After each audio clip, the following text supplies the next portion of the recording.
record this thing that I kind of realized through making a very orally reminiscent mind map. I have more stuff down there, but that's not important.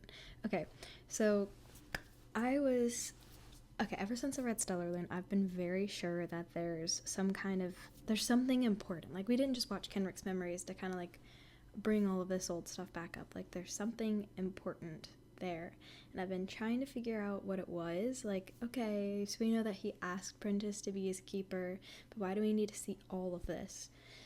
I think I figured it out. It's because, like, a really obvious thing that I definitely should have not taken 3 years to figure out, especially considering how much I love Kenrick and Orly. So I will show you. So he has 7 memories. The like amber colored boxes are his forgotten memories, and I also just have like a timeline of the series. You'll see why.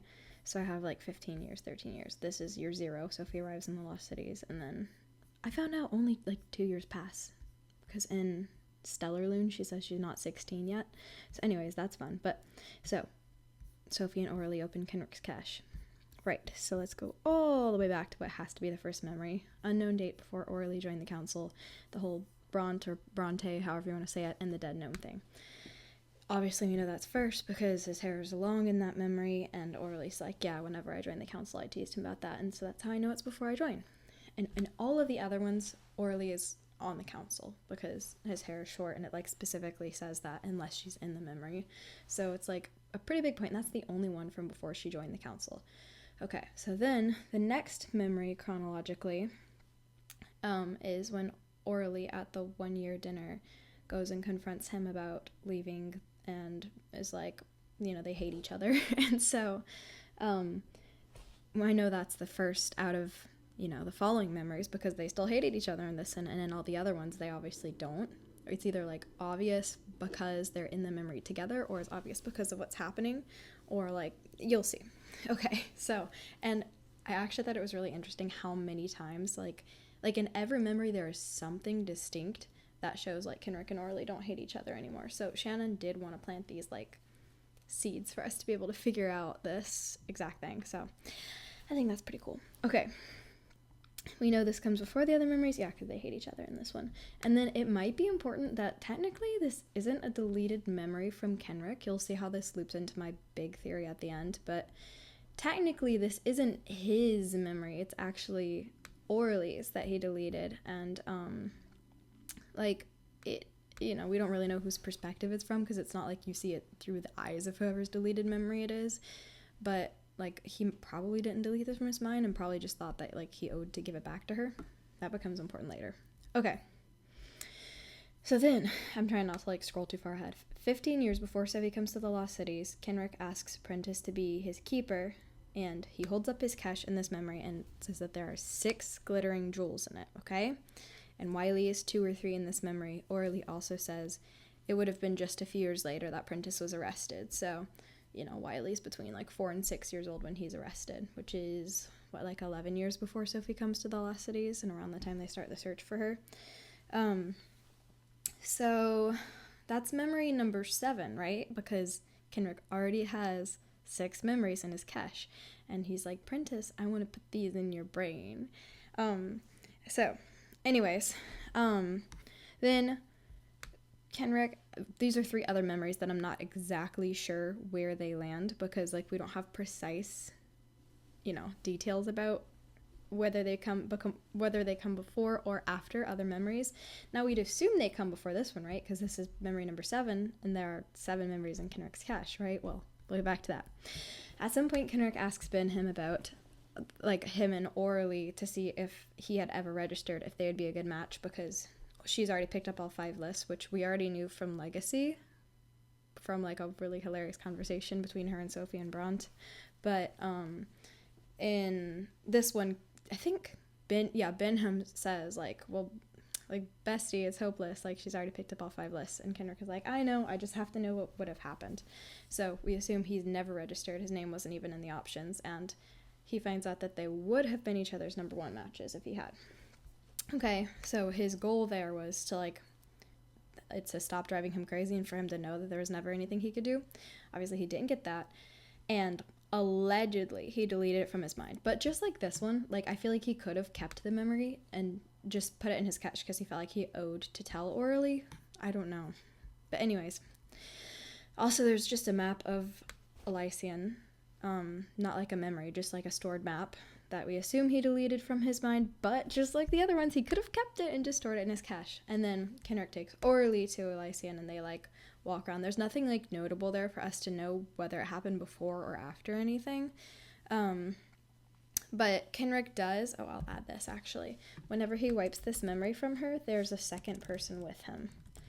Second person with him when he wipes this memory, which could mean one of two things, because it could mean that he's working with Prentice and Prentice came too, or it could mean that, you know, he just decided to go the legal route and not wash another counselor's mind for once, because Orly says and unlocked that it's illegal. Like, she was like, oh, Kenrick would never like erase a memory from my mind without, well, first of all, without me knowing, but like, second of all, it's illegal. He can't erase counselors' memories. Of course, we quickly find out that he very much did do that, and in fact, it did even take away the memory of asking her to leave without her permission, but we'll get back to that. Okay, so that is notable, but it could just be like, you know, someone else who's supposed to be there to wipe the memory, who knows. So then, 13 years before Sylvie comes to the Lost Cities, Orly agrees to work with Black Swan. Kenrick takes care of her. That has to happen after this for multiple reasons. Forkel was in Never Seen very clear that like they didn't freeze her embryo or anything, so we have to assume that once Orly volunteered, Sophie was created pretty quickly. Same thing with whoever her dad is, like that happened pretty, like, not years apart or 10 years apart or anything. We also know that just like according to, well, okay, this happens, we assume, before Prentice is arrested and Syra dies. I don't remember. Technically, I guess this could be... No, because of the embryo freezing thing. So that has to happen 13 years before Sylvie comes to the Lost Cities, because, by the way, that elves count age. She's 13 when she arrives. You know, she calls herself 12 in the beginning of book 1, but if you count all of the time backwards, you realize she was elven age of 13, which is what I used for this, because I had to use the actual number of years from Sophie's inception. At some point before Sophie comes to the Lost Cities, we're not 100% sure when, but probably 2 or 3 years after this, because Orly says it's just a few years after this, Prentice is arrested and Syra dies. Well, why is it important to mention this? Because in this forgotten memory, Kenrick asks Orly to leave the council and says, I know you're on the Black Swan, and gives these 2 reasons. Things that had to have happened after this, because Prentice is arrested before he asks her to leave the council. So this is actually memory number 8. He has 6 forgotten memories when he asks Prentice to be his keeper. That's his 7th in the cache, like the 7th one that we know about. But there's also this one, which means, what's the missing memory? There's at least one memory that was in his cache originally that is no longer there. It's totally possible that he was just like, yes, I'm losing that one to the void entirely, because that would be too terrible to burden Orly with. So, like, maybe he went through his cache the day before he died and was like, I'm deleting that because, you know, I don't want to leave that in Orly and Sophie's possession. Possible. But, however, all of the memories in his cache serve one of 2 purposes, besides the Bront and the gnome one.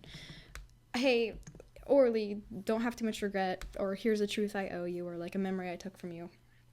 Or he's saying, hey guys, Prentice and Elysian, look into those things, they're important.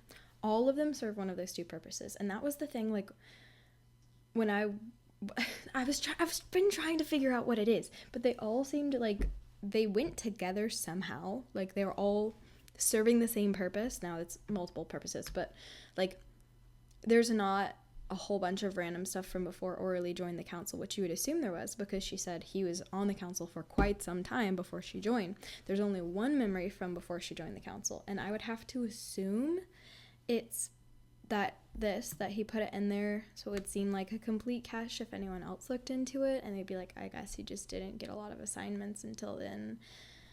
So they wouldn't, like, unless they were Orly and Sophie and knew to look for those things, wouldn't be super like, "Lo, let's go investigate Prentice." I don't know why he would leave the Bronte and the gnome one there. Maybe it's because he didn't think that it was bad enough to shatter them, and he was like, okay, I'll let them know about this. I don't know. It could also be just to, like, to show that there are things that he had to do as a counselor that he regretted. So there's totally at least one memory that we don't have anymore, and he could have erased it. But I don't think that Shannon would waste 150 pages of a book on all of this for Prentice to not have a memory in his mind, especially when there is a missing memory, at least one. And whenever all of these memories are so perfectly either being like, like with the Bingham thing, and with this one, and with this one being like almost entirely there just for Orly to have closure, and then with this and this, and is it this one as well, with those two being like, hey guys, look into Elysian, and the Vinton interrogation, the first half that they was only in his cache. And this, I don't see a purpose for this unless the missing memory is in Prentice's mind. So anyways, I hope you guys enjoy my very detailed mind map. There's, like I said, a whole lot more details down there, but that's for another day. So yeah, let me know what you guys think about this theory, if it makes sense, what on earth could possibly be the missing memory, and why the Bronte and the gnome memory was there. I feel like maybe I need to reread it to see if I missed something. Okay, update. So I did just reread it, and I'm pretty sure that I did miss something. So whenever they're first watching the memory, then Bronte says, I can't tell you how many times I've wished I erased this knowledge. I just didn't see how all of us could bury it while the ogre still knew everything. Okay, so it's this first little, like, piece of, like, hey, why do we erase our memories of all this stuff and let all of our enemies keep this knowledge that could be important? So that could be why he put it there, to, like, be like, so this is why I started using Prentice for, just, like, to kind of plant that in their heads, because then Orly says that Bronte was right. This is Stellar Loon page 199.